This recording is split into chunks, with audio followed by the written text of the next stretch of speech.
Hello नमस्कार, welcome to my channel study with success MB. आज मैं जनरल साइंस के कुछ बहुत ही इम्पोर्टेंट प्रश्न लेके आई हूँ। अगर आप इसके आंसर जानते हैं तो जल्दी से कमेंट करके बताएं। तो चलिए स्टार्ट करते हैं। आज का हमारा पहला प्रश्न है, समुद्री जल को शुद्ध जल में किस प्रक्रिया द्वारा बदला जा सकता है। आपको बताना है जो समुद्र का जो जल होता है, जो समुद्र का पानी होता है, उसको अगर हमें शुद्ध करना है, प्योर जल बनाना है, प्योर वाटर बनाना है, तो कौन सी ऐसी प्रक्रिया है जिससे क्या करते हैं, समुद्री जल को शुद्ध जल बनाया जाता है। इसमें आपको 4 ऑप्शन देती हूँ। ऑप्शन ए है प्रस्वेदन, ठीक है। ऑप्शन बी है उत्फुल्लन, या फिर ऑप्शन सी विद्युत पृथक्करण, या ऑप्शन डी उत्क्रम प्रासरण। तो जल्दी से बताइए इनमें से कौन सी ऐसी प्रक्रिया है जिससे समुद्री जल को शुद्ध जल में परिवर्तित किया जाता है। तो जो लोग जानते हैं इसका उत्तर जल्दी से बताएं, जो नहीं जानते हैं उनको मैं बताना चाहूँगी इसका जो सही उत्तर होगा वो होगा ऑप्शन डी, ठीक है। ऑप्शन डी सही होगा, उत्क्रम प्रासरण। उत्क्रम प्रासरण से क्या होता है, जो समुद्र का पानी होता है उसको शुद्ध करके पीने लायक पानी बनाया जाता है। जो उत्क्रम प्रासरण है जिसे हम कहते हैं रिवर्स ऑस्मोसिस। अगर इंग्लिश में उत्क्रम प्रासरण की बात करें तो इसे कहते हैं रिवर्स ऑस्मोसिस, ठीक है। छनन विधि के द्वारा जो जल शोधन की एक विशिष्ट प्रक्रिया है, इस विधि से समुद्री जल को शुद्ध जल में बदला जाता है। तो काफ़ी इम्पोर्टेंट ये प्रश्न है। अगर आप जानते थे उत्तर तो बहुत अच्छी बात है। जो लोग नहीं जानते हैं तो वो अगर अब उन्हें समझ में आया है तो वो अपने उत्तर को कमेंट ज़रूर करें। तो चलिए अब दूसरा प्रश्न देखते हैं। आज का दूसरा प्रश्न है, फिटकरी गंदले पानी को किस प्रक्रिया द्वारा स्वच्छ करती है। जो फिटकरी होती है, ठीक है, वो आपको बताना है कि फिटकरी गंदले पानी को किस प्रक्रिया के द्वारा शुद्ध करती है। तो इसमें भी आपको 4 ऑप्शन दिए गए हैं। ऑप्शन ए है अवशोषण, या फिर ऑप्शन बी अधिशोषण, ऑप्शन सी है स्कंदन, या फिर ऑप्शन डी अपोहन। तो इनमें से कौन सा सही उत्तर है, जल्दी से आप कमेंट करके बताएं। जो फिटकरी होती है वो गंदले पानी को किस प्रक्रिया के द्वारा स्वच्छ करती है।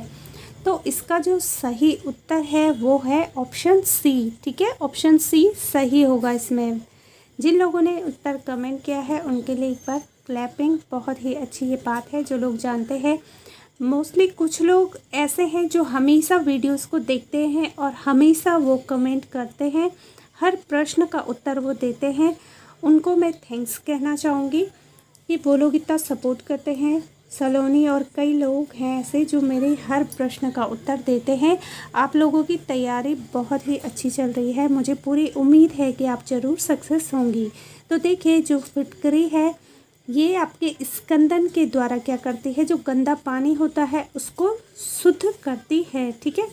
जो रासायनिक स्कंदन की प्रक्रिया होती है तो इसके द्वारा क्या होता है, जो शुद्ध जल है वो हमें प्राप्त होता है। और जो फिटकरी होती है जिसे एलम कहते हैं, वो गंदे जल में मिलाने पर क्या करता है, जल शोधन, क्रमशः स्कंदन, उर्णन तथा अवसादन, जिसे हम कहते हैं कोएगुलेशन, फ्लोकुलेशन तथा अवसादन, यानी कि सेडमेंटेशन, ठीक है। इंग्लिश में कहते हैं अवसादन को सेडमेंटेशन।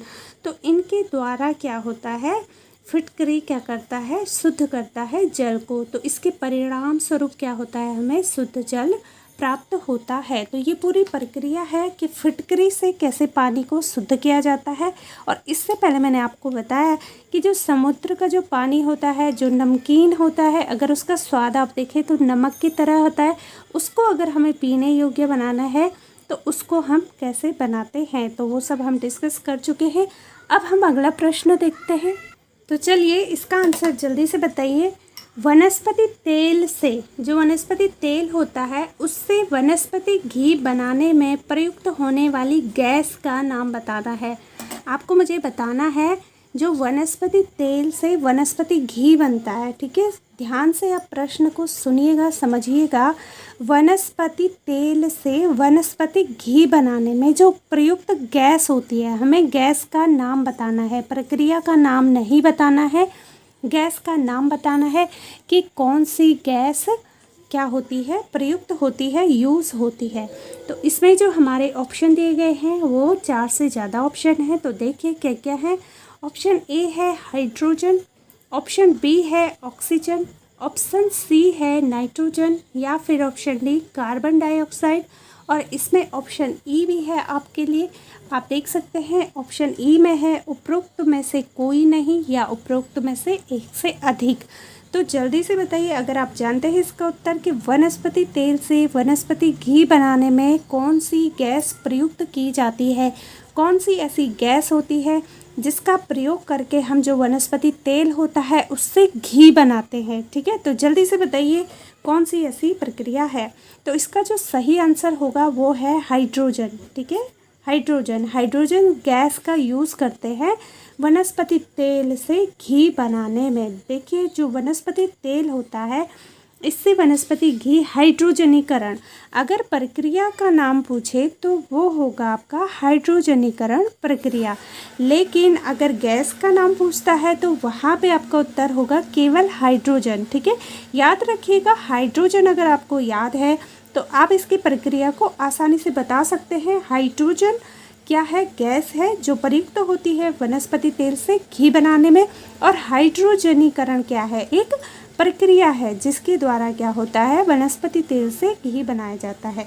जो निखेल होता है, निखेल NI, वो बारीक चूर्ण होता है एक तरीके का। तो वो उत्प्रेरक की उपस्थिति में जो वनस्पति तेल होता है उसके साथ हाइड्रोजन बसा बनाती है। और ये जो क्रिया है ये तेलों का हाइड्रोजनीकरण कहलाता है। अगर आपसे कभी समीकरण पूछी जाए तो वो आप बता सकते हैं, उसमें क्या होगा, वनस्पति तेल होगा प्लस हाइड्रोजन। और हाइड्रोजन जैसे कि मैंने आपको बताया कि उसमें क्या होगा आपका जो उत्प्रेरक होगा, उत्प्रेरक कौन सा होगा, निखिल होगा। निखिल जो कि NI, अगर इंग्लिश में इसका सिंबल हम देखें तो NI होता है निखिल। और अगर इसकी टेम्परेचर कभी पूछा जाए तो 150 से लेके 180 डिग्री सेंटीग्रेड होता है। और इसी की उपस्थिति में क्या बन जाता है, घी बन जाता है। अगर कभी उत्प्रेरक पूछे कि किस में उत्प्रेरक कौन होता है तो उत्प्रेरक आपका निखिल होता है। और अगर आपसे टेम्परेचर पूछा जाए तो टेम्परेचर आप बताओगे 150 से 180, ठीक है।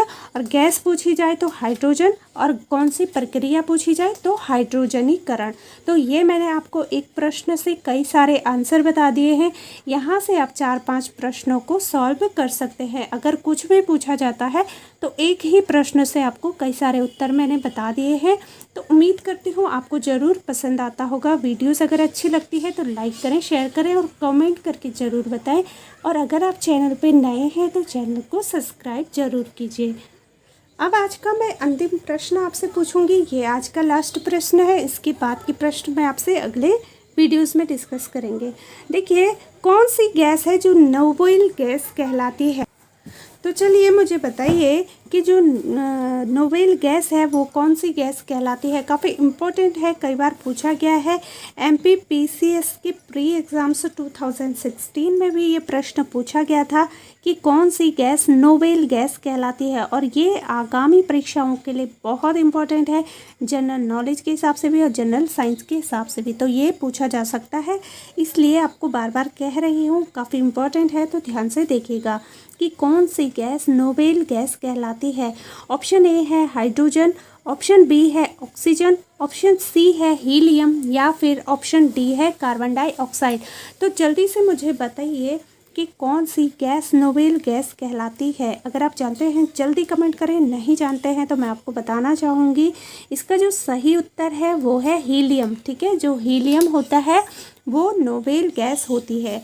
देखिए जो आवर्त सारणी है इसके टोटल कितने समूह होते हैं, 18 से 18 समूह होते हैं जिसमें 6 तत्व क्या है, हीलियम हो गया He, नियान, आर्गन, क्रिप्टॉन, जीनान तथा रेडान होते हैं। ये सभी क्या होते हैं, सामान्य ताप पर रासायनिक रूप से अक्रिय गैस है। क्या है ये, अक्रिय गैस है।